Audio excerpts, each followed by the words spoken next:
When Paul Rubens reached out to me and said, "We have a giant watercolour pan, would you like to try it?" I was like, "Oh yes, please." My first love is watercolour. Love everything about it. But I am a bit of a magpie when it comes to art materials.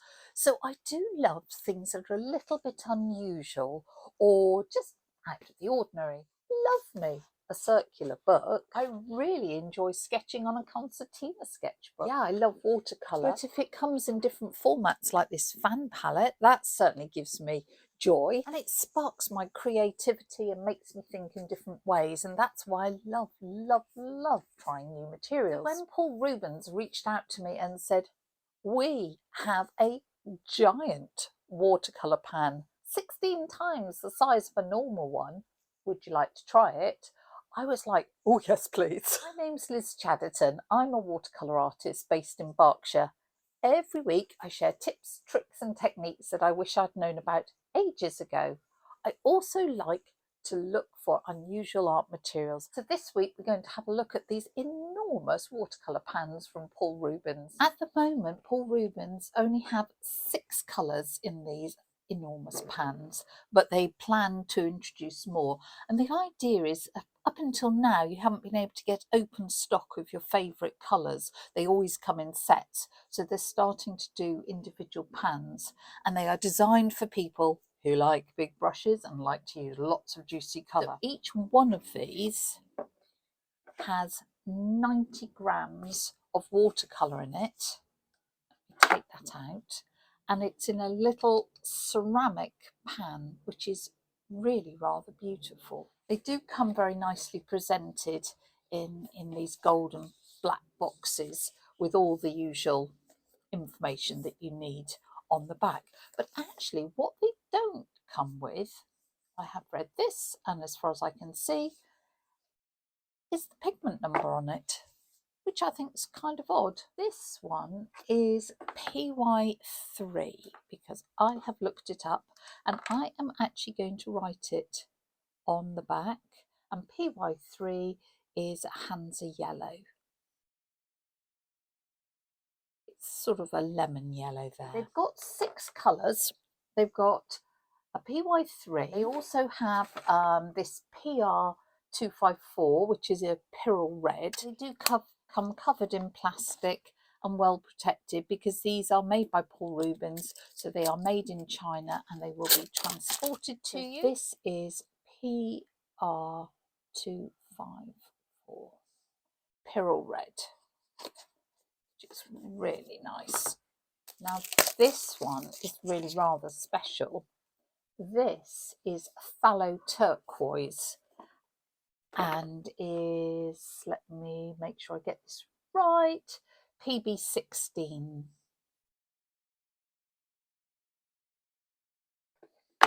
And this blue is Prussian blue, which is PB27. So they are single pigment colours. PB27. So in addition to the 4 I've got here, they also do a PB29, which is French ultramarine, and a PG7, which is phthalo green. I'm quite surprised by that colour choice. I wondered if, I have to say, if I was choosing 6 colours to produce in something like this, I might do the classic warm red, warm yellow, cool yellow, warm blue, cool blue.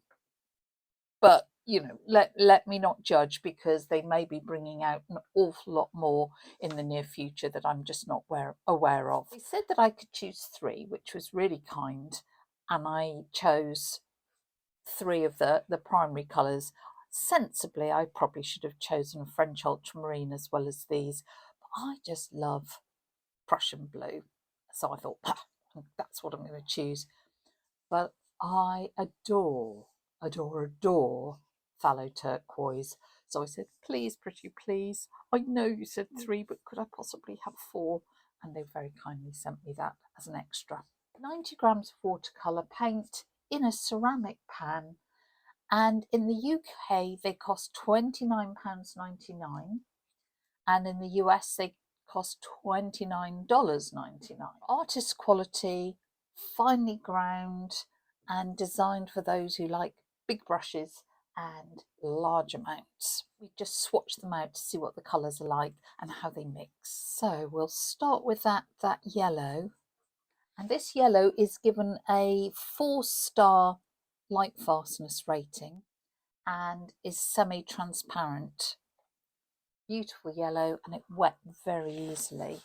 Red again is given that 4-star rating, and there it is. It's a cooler red on the paper than you might expect, and why don't we bring those together and see how they mix.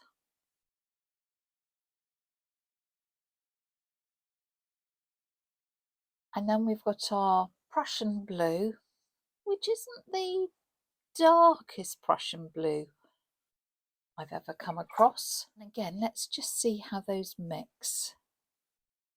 I think we'll get quite a subdued purple going on here. Bring our yellow back over here. See how those mix, and we should end up with a pretty bright clear green because we've got that cool yellow with the cool blue mixing to give a pretty clear green.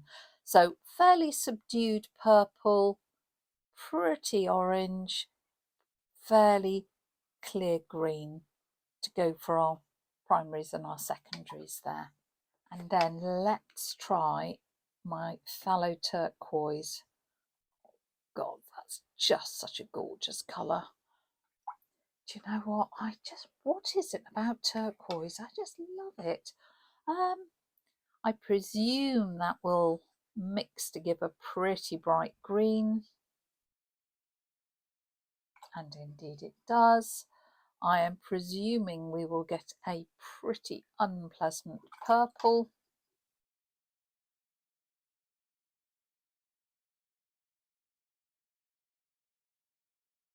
Oops, so that wasn't very good mixing, was it? The reason is there's already quite a lot of yellow going on in that turquoise. You're mixing it with the red. You end up with a more subdued secondary rather than a bright. And that's fine. That's exactly what I expected. If we put it with the phthalo blue, we're just going to end up with a turquoisey blue. So there you go. They wet incredibly easily. They appear to be moving on the page rather nicely. So this little journal I'm in is it is a cotton journal. It is from Lightwish, and let's just wet that page and see what sort of movement we get. Look at that turquoise wiggle its way through the water. Absolutely beautiful. Let's just pop that red in there. There's the yellow, and that wiggles through the water nicely. And then the phthalo. And again, just look at it go. Look at those little tendrils go there. Absolutely gorgeous. So just to try them out a bit more, I've just taped off the edges, and let's do some sort of little pine trees.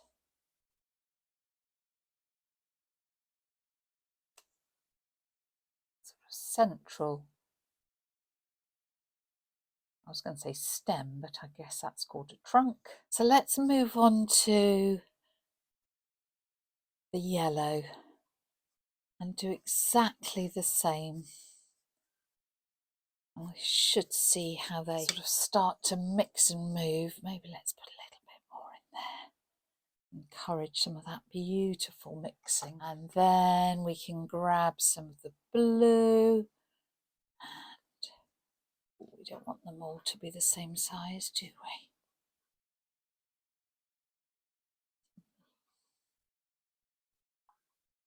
And then that turquoise I was so excited about.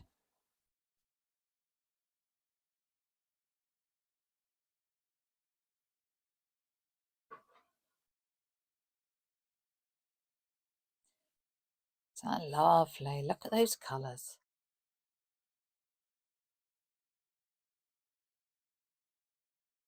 Yum, yum, yum.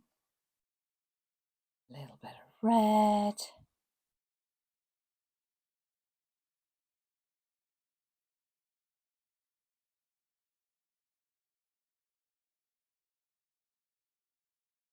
Let's go for the blue, because then we'll get some mixing.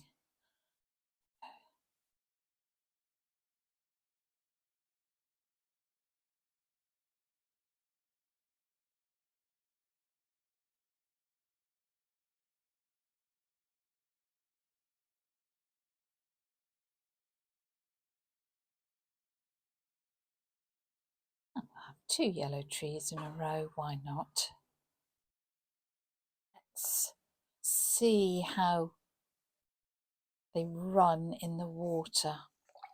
If I wet below here and just tilt it, obviously this is drier over here, but let's tilt it and see what happens.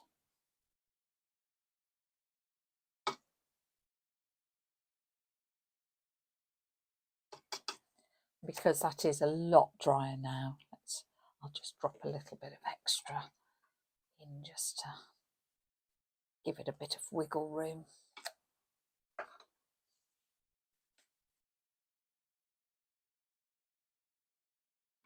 Look how it just moves beautifully through the paper. Very, very happy with that.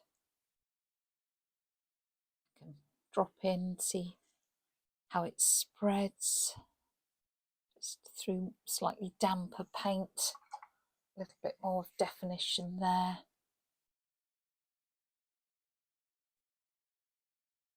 Those are behaving beautifully on the page, where they're mixing and how they're travelling through the water. I'm delighted by those. Let's see how they dry, whether we get any colour shift. Those are dry, so let's just take off the tape. See our little pine forest. Sorry, but that one, I know this is only swatching, but it definitely needed a top to it. Funny, I always say, oh, I'm not a perfectionist, but maybe I'm more of a perfectionist than I thought I was. There we go. Absolutely beautiful. Really like those. I can already see, of course, I'm such a mucky painter that I will end up getting this very messy before I've got anywhere near the bottom of these enormous pans. Now what I want to do is paint something far, far larger. I promised to have a go using these lovely paints on a large painting, so that I really had to use big brushes. And this is as far as I've got. There's a long way to go. There's all the background, which is likely to end up as gold leaf. Anyway, but let me just turn that round a bit. We went to Costa Rica, well, about this time last year, and I actually got to see macaws, which was amazing. But these are actually from photos taken by a friend of ours. It's on canvas. This is 1 metre by 1 metre, which is what, about 40 inches square. And these are the brushes I've been using a lot for the tails and the ends of the feathers. That's a 2.5 centimetre oval wash, and that's a slightly smaller, I guess that's about a 1.5 centimetre, and it's perfect for doing a single stroke on the feathers, or say the edges here. And you can imagine trying to put those into an ordinary size pan would be tricky. You'd end up probably picking about 3 colours at the same time, but absolutely perfect in these super large pans. I found the colour really lovely.